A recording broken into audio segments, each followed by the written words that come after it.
Good evening, welcome to Calendar with Mark Cancel and Lauren Carter. Here's what's coming up on tonight's programme. 2 young boys die after a house fire in Huddersfield. We speak to the dealers behind the growing problem of drugs on our streets. I've been in jail about 4 or 5 times, so the only way to support myself is just like sell drugs and stuff. And run, rabbit, run, or should that be jump, rabbit, jump? We meet some of our region's most talented pets.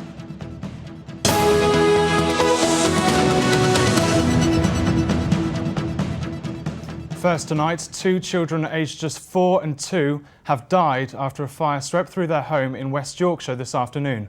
The fire was at a house in the centre of Huddersfield. Andrea Johnston, who was at the scene earlier today, has the details. It was just after 1 p.m. this afternoon that firefighters were called to reports of a fire here on Rashcliffe Hill Road.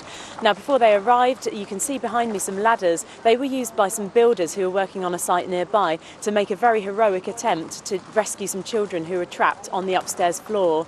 Now, when firefighters arrived, they managed to bring the children out and they took them to Huddersfield Royal Infirmary. Unfortunately, a bit later on, it was confirmed that they had sadly died from their injuries. Andrea Johnston reporting there. Next tonight, an investigation has revealed a series of mistakes allowed 2 mentally ill patients to kill while under the care of Humber Mental Health Trust.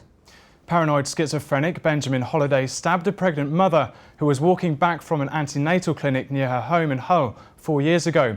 In an unrelated incident, mentally ill Michael Torrey from Pocklington killed his own mother in 2003.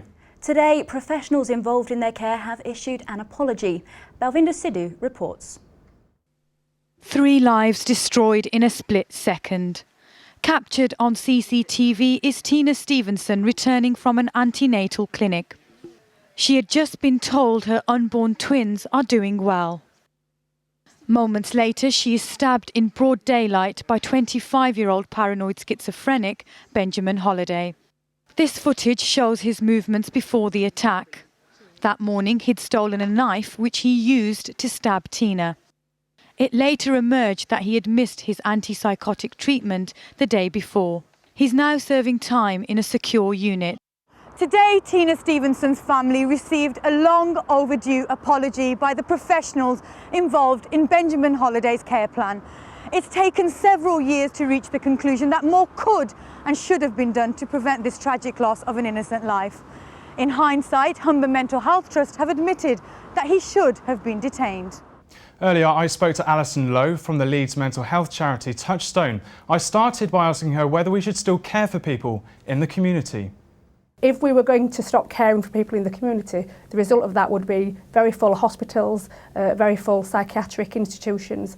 I think we have to learn to deal with mental illness in a very positive way because it's not possible to do it in any other way. OK, so how do we make sure that this doesn't happen again? I think that it's impossible to say that this will never happen again because all systems are subject to human error and obviously it depends on things such as use of medication, it depends on the skill of nursing staff, people can make mistakes. I think what we need to do is ensure that there is partnership working, that the services working together ensure that every single part of the risk management plan is in place, is being monitored, and that the family are also involved because they often are the people who will be able to say, you know, my son or my daughter is not taking their medication. OK, but some people would say, look, let's not take the risk. Let's just make sure anyone who's prone to doing this sort of crime is locked away. Well, I think that the difficulty there is the definition of who is prone to do this crime. Paranoid schizophrenia is not a label that means you're going to kill people. It can mean that you are in increased risk to the public, but with medication and with appropriate support, you may never pose a risk to the public. Surely we're not talking about locking people up forever because of a risk that they may or may not pose. OK, Alison, thanks very much for your time. Now, after a series of recent high-profile drugs raids across the region, we sent our reporter to the front line on the war on drugs. Bradford has been described as a cannabis hotspot. So, in a special ITV report, Timur Khan talks to the police and also those on the other side, the drug-dealing gangs themselves. Every day, gangs deal drugs and police try to catch them. The figures seem to suggest the picture is black and white. In the last year, 500 cannabis factories have been raided in Yorkshire. In Bradford alone, 99 arrests have been made. And £11.5 million of cannabis has been seized. These lads are not about to stop dealing anytime soon. We rarely hear from these young people. Standing on the edge of the city, this gang of cannabis dealers, or shotters as they're known on the street, have been in and out of prison since they were little. They believe they're in control. Why are the police stopping you? They can't stop us. How are they going to stop us? They can't stop us. Man from Bradford runs street. You look in all these streets, we run over we all run the everything streets. And that. This is just like, this is a shit just because they got a uniform on. Just because they got a uniform on, they think they own the streets. Police and the gangs are living in a divided city. On one side, Manningham, where 3/4 of the children grew up in poverty. And across the city, Bingley and Eldwick, one of the richest areas in Bradford. As that gap widens, more and more kids may find themselves making the wrong choices. Yeah, I took the easy option. Well, that's the only option that was there for me. How could I get a job when I got no qualifications, when I got criminal records, and then they don't give you a second chance? Temur Khan, Calendar News. It's been 6 months since 81-year-old Leah Brooke was killed in an arson attack in Wakefield. The mother of 5 died after somebody poured white spirit into her hallway and set it alight. Police admitted today that they are no closer to finding out who was responsible and renewed their appeal for information. Michael French reports. Leah Brooke's scattered possessions, a reminder that this ruined house was once a home. The devoted mother and grandmother was killed last November when someone set fire to her hallway. 6 months on, and police say they still don't know who this was or why they did it. What we know is that the fire was started here at the front door.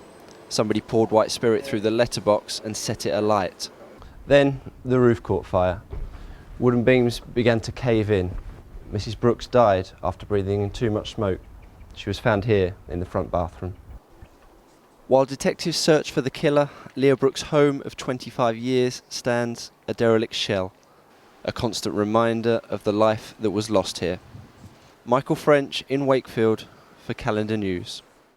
Now, we all know that talent can be found in the most unlikely places, and sometimes we can even see it in our pets. As part of a new series, we've been meeting some of the region's most talented animals. Tonight, we see the rabbits in Doncaster who have taken up show jumping. Forget horses and ponies, this can be done in the back garden. So I went to meet them to see if they really do have the pets factor.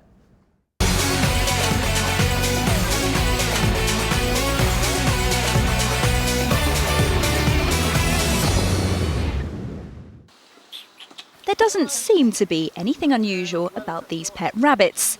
They have the long ears, the twitching noses, and a love of carrots. But they also have a somewhat surprising talent, show jumping. Matthew and Thomas Haslam look after 20 rabbits at their home in Doncaster. The twins, both 15 years old, have Asperger's syndrome, a type of autism, and spending time with animals seems to help their condition. Here in the back garden, they have a purpose-built show jumping ground. All the rabbits have to do is go up and over until they've cleared every single fence, although it doesn't always go to plan. Bubbles is just 5 months old and hasn't quite got the hang of it yet. That's what they do when they don't want to jump. The twins are now getting ready for their next challenge, a show jumping tour, taking Lilac and some of the others to schools and care homes across our region. But it seems one of the rabbits may have set his sights a bit too high.